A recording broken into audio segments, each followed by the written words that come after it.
in voluntate tua, Domine, universa sunt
posita,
et nobis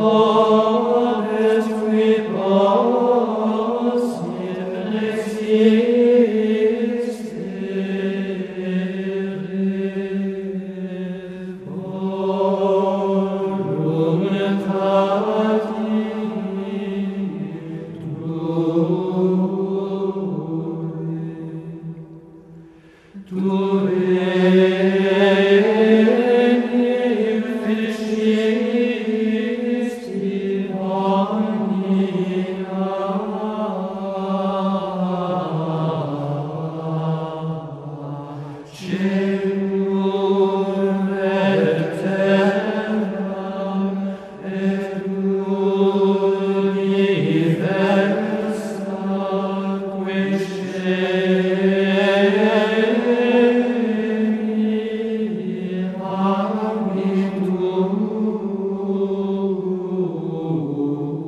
possit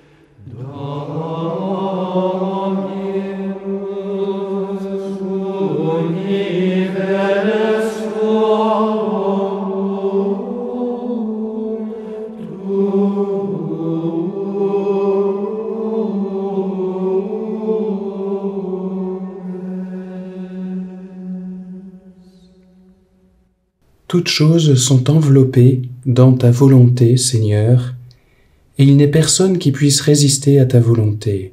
C'est toi qui as fait toutes choses, le ciel et la terre, et tout ce qui se trouve sous la voûte du ciel. Tu es le maître de l'univers. Heureux ceux dont le chemin est sans tache, qui marchent dans la loi du Seigneur. Ce chant d'entrée, In voluntate tua, du 27e dimanche ordinaire ou du 21e dimanche après la Pentecôte, pour la forme extraordinaire que nous venons d'entendre interprété par les moines de Trior, ce chant d'entrée reprend l'exorde, le début d'une longue supplication tirée du livre d'Esther. C'est la prière de Mardoché, l'oncle de la reine Esther, et son père nourricier, qui vient d'apprendre que le peuple juif est voué à l'extermination au sein de l'Empire perse. Donc le contexte biblique, c'est celui d'une désolation, la menace de la disparition pure et simple qui pèse sur le peuple choisi. Je vous lis le passage qui précède notre introïte dans le livre d'Esther. « Et maintenant, Seigneur Dieu, Roi, Dieu d'Abraham, épargne ton peuple, car on machine notre ruine, on projette de détruire ton antique héritage. Ne délaisse pas cette part qui est ta part, que tu t'es racheté de la terre d'Égypte.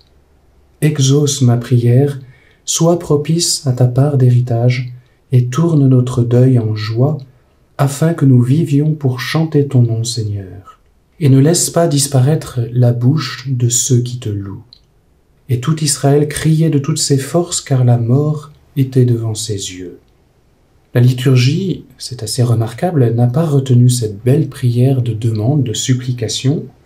Elle n'a gardé que le début, et ce faisant, eh bien, elle l'a séparé de son double contexte, contexte proprement juif, l'histoire du peuple juif, et puis contexte douloureux, pour en faire alors une démarche universelle et un acte de pure louange, sans aucune prière de demande, donc a fortiori de supplication. Notre introïte, malgré son contexte biblique, est tout paisible, tout calme. Il n'exprime que la foi tranquille de l'Église en son Dieu, qui est créateur et maître souverain de l'univers. Il n'est même pas fait mention de la rédemption, donc du geste sauveur de Dieu. C'est donc un chant qui convient à tous ceux qui reconnaissent l'existence d'un Dieu unique, principe de toute chose. Alors on peut insister sur ce calme insolite de la prière de l'Église. Non seulement le compositeur a fait fi de la situation historique, tragique, d'où il a tiré ce texte, mais en plus, il semble, d'une certaine manière, méconnaître tous les drames humains qui traversent toutes les époques et n'en épargnent aucune. Alors, comprenons bien la pensée de l'Église. Elle ne nous invite pas, en choisissant ce texte de louange, à ignorer ou pire à mépriser les souffrances de nos contemporains notamment, et même les nôtres.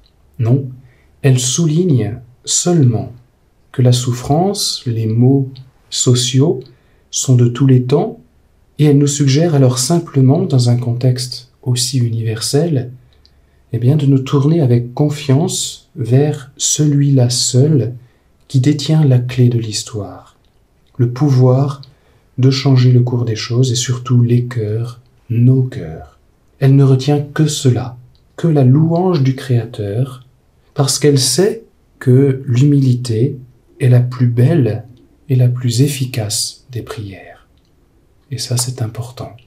Plutôt que de se lamenter, comme le fit Mardoché dans l'Ancienne Alliance, l'oncle de la reine Esther, plutôt que de composer des litanies de souffrance et de douleur, plutôt que de contempler ce monde de sang et de boue dans lequel nous vivons, l'Église dirige le regard de notre âme vers celui qui seul peut nous sauver. L'Église ressent le besoin, comme un besoin, oui, de contrebalancer la plainte de l'humanité, qui est très réelle et qu'elle assume, par une louange pure et gratuite, qui n'est pas évidemment synonyme de désintéressement, mais au contraire signe d'amour et d'amour fécond.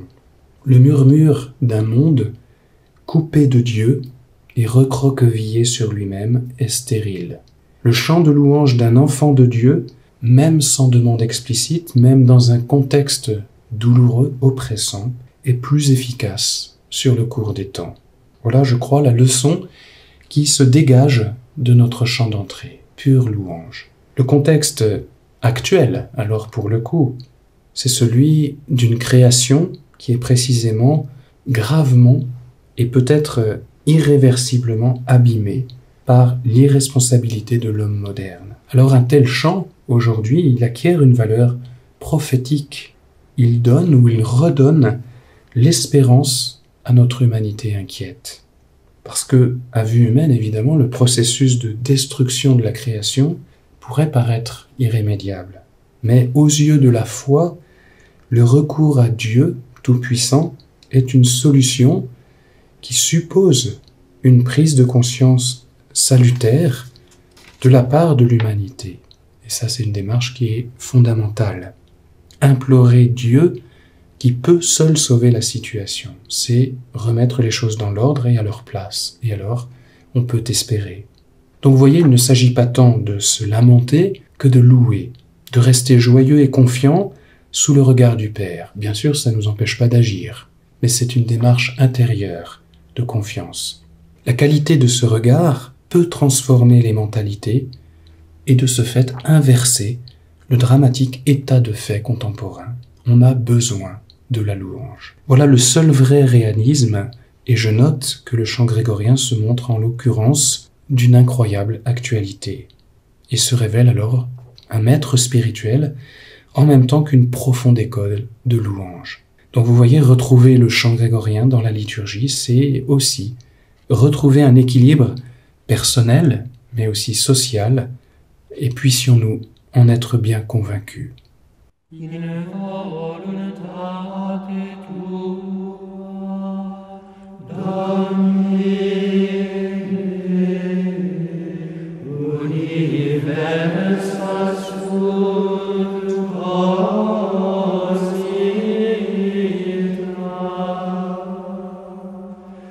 et nobis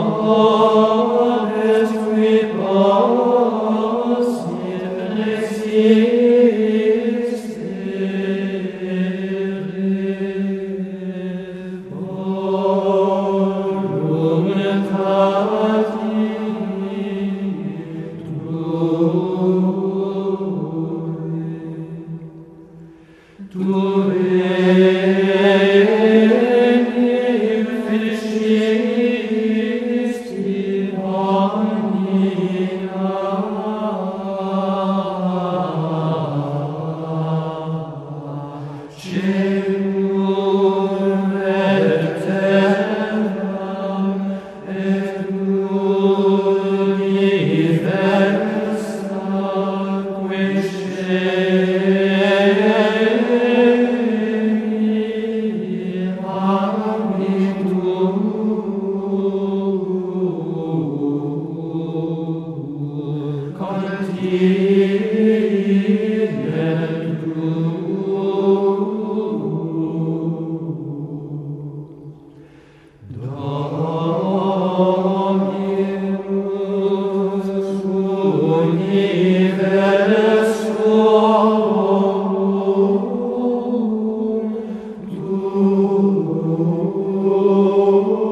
Nous venons de réentendre notre chant d'entrée, In voluntate tua. Comme on l'a dit et comme on le sent à l'écoute, une paix profonde se dégage de ce chant. La mélodie renforce l'impression qui nous est venue, comme je vous l'ai expliqué, du choix du texte abstrait de son contexte biblique. C'est un quatrième mode, bien choisi, qui établit l'âme dans une certitude pleine d'admiration. Quand on fait l'analyse modale d'une pièce comme celle-là, on aperçoit la richesse d'expression de ce chant, parce qu'il emprunte à différents modes justement.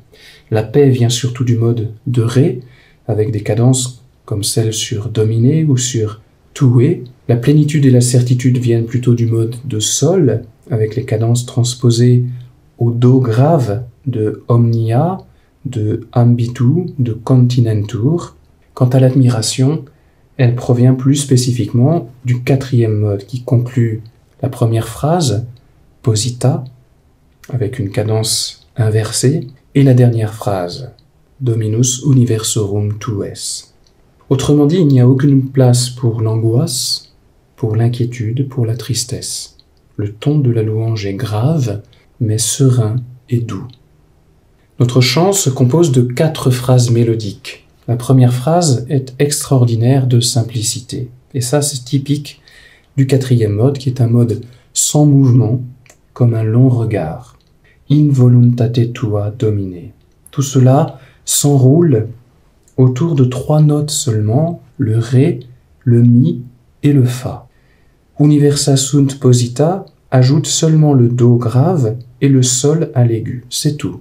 Et si on fait le compte, je me suis amusé à compter les 36 notes de cette première phrase. Sur les 36, il y en a 19 qui sont des Fa, donc plus de la moitié. Ensuite, il y a 8 Mi, 5 Ré, 2 Sol et 2 Do, et c'est tout. Départ très humble, vous voyez, de cette mélodie qui veut dire quelque chose. L'abandon, l'effacement de l'humanité devant la grandeur de Dieu. Donc il va falloir démarrer humblement cette pièce, piano, mais en même temps avec une voix chaude, tranquille, et surtout très legato. Un bel accent bien enroulé de voluntate, qui est bien apporté avec ce podatus. L'accent de dominé, lui, est au levé. Il est suivi d'une tristrofa, dans laquelle il ne faut pas s'empêtrer, de même que sur la finale du mot avec sa clivis épisémée. Le mouvement reste léger, calme, vivant, mais et donc pas lent. On peut remarquer ensuite l'admirable facture musicale de Sunt posita. La tristropha de Sunt indique déjà une sorte de stabilité de toute chose, et le mouvement très simple de Posita montre le caractère vivant des dispositions divines. C'est pas statique. La création est une œuvre dynamique de la part de Dieu, mais tout s'enracine dans la stabilité divine. L'univers est dans la main de Dieu, c'est le règne de la stabilité, mais aussi de la vie. La nature obéit grandement et fidèlement aux dispositions du Créateur. C'est merveilleux, cela c'est transcrit de façon toute simple dans la mélodie. La deuxième phrase va renchérir sur l'idée de la première. D'emblée, sur non, la mélodie s'élève cette fois jusqu'au la que l'on n'a pas encore entendu. Donc il y a un léger crescendo à faire sentir en ce début de phrase, léger car bientôt À la fin même du mot resistere, non est qui possit resistere, la mélodie retrouve son ambitus initial entre le ré et le sol, et on n'entendra plus le la, avec une prédominance à nouveau très marquée sur la corde de fa. L'âme, un instant émerveillée par la docilité majestueuse de la création, se recueille à nouveau dans l'adoration sur le beau mot voluntati, qui est le même mot qu'on avait au tout début, in voluntate tua. Ici, on adore encore la volonté divine, avec une paix très profonde, notamment sur le mot tué qui conclut cette deuxième phrase.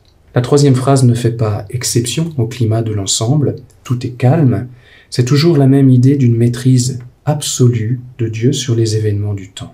Cependant, à chaque début de phrase, on peut le remarquer, il y a un petit crescendo, un léger accelerando qui donne de la vie à cette longue pièce. La joie profonde, la certitude de l'âme qui naît de sa contemplation du monde créé, pénètre cette mélodie d'un bout à l'autre. Tout est à la fois plein de fermeté et de légèreté, de stabilité et de vie, encore une fois. Fermeté sur les accents, notamment de fecisti, de omnia, légèreté aussi, en particulier sur la montée de enim, précisément au début de la phrase. Là encore, on peut admirer le traitement mélodique d'un mot comme omnia, un bel accent sur un podatus de seconde, une clivis sur la deuxième syllabe, donc un balancement, et puis un développement alors un peu inattendu, mais plein de complaisance sur la finale, qui plonge au grave de façon très expressive. Je crois qu'il y a beaucoup de joie dans un tel passage, une sorte de plénitude d'admiration. Et on voit là le génie expressif du chant grégorien qui se meut dans la douceur et la fermeté, et qui met en valeur alors les moindres nuances de sa richesse mélodique. On peut remarquer aussi le nombre assez important de tristrophas dans cette pièce. Il y en a 6, et on en trouve notamment une sur Cellum, une sur Universa dans cette troisième phrase. Mais ces tristrophas, évidemment, sur le fa, donnent de la puissance, de la fermeté. Sur ce passage, la prédominance du fa est absolue, là encore. Cellum et terram et universa. Regardez cela, il n'y a quasiment que des fa. Seules 4 notes ne sont pas des fa. La répétition mélodique, tristrofa, clivis, podatus, punctum pointé, on a exactement la même chose sur Cellum et terram et puis et universa, c'est une pure répétition mélodique. De part et d'autre du quart de barre, donne l'idée d'un balancement très vivant, un rythme qui rythme justement la monotonie de la mélodie. On a parlé d'un beau cortège défilant sous les yeux du Créateur. C'est toute la création qui passe, le ciel, la terre et toute chose. La mélodie de Celli reprend celle de Enim. Donc vous voyez, il y a des répétitions mélodiques dans cette pièce. Celle de Ambitu reprend la mélodie de Omnia. Et bien, ces répétitions multiples de thèmes mélodiques veulent dire quelque chose de l'éternité qui enveloppe toute chose. Une sorte de répétition indéfinie de l'amour de Dieu créateur. Il y a de la majesté dans cette troisième phrase qui se conclut sur le verbe continentur, très ferme, très bien posé sur sa cadence de do. Et la dernière phrase, eh bien, elle va conclure d'une façon magistrale cet introïte un peu grandiose dans sa simplicité. C'est l'affirmation de la souveraineté de Dieu sur toute chose. Le Seigneur, Seigneur, tu es le Seigneur de l'univers. C'est le thème unique de ce chant finalement, mais il est traité ici de façon vraiment géniale. Les 4 mots résument la pièce tout entière. Le Seigneur, l'univers, et puis ce tout bouleversant qui montre l'intimité qui existe entre l'âme humaine, si humble, si petite soit-elle, et l'immense Créateur. Elle s'adresse en lui disant « tu » à cet immense Créateur de toutes choses, alors qu'elle est écrasée par la contemplation de la création. Et enfin le dernier mot, « es », « tu es », qui est le nom divin le plus mystérieux. Dieu est. Il est celui qui est, il est la raison d'être de toute chose. C'est magnifique, la mélodie nous laisse dans une contemplation de l'être de Dieu. C'est puissant et plein d'amour en même temps. Le ralentissement ne doit se faire sentir qu'à partir du 2e climacus, dont la tête dans les manuscrits est marquée d'un épizème, sur le climacus de tout est. La pièce est déjà assez large, et il ne faut pas trop ralentir non plus, et on ne ralentit pas trop tôt, pour poser simplement le mot « être », qui pose l'ensemble de la pièce dans l'éternité de Dieu. In voluntate tua, Domine, universa supposita,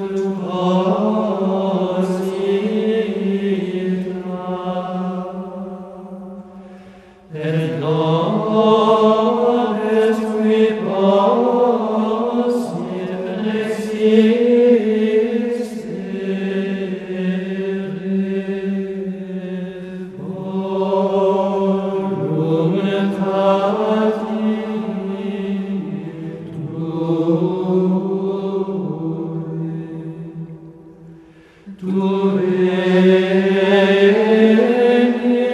possit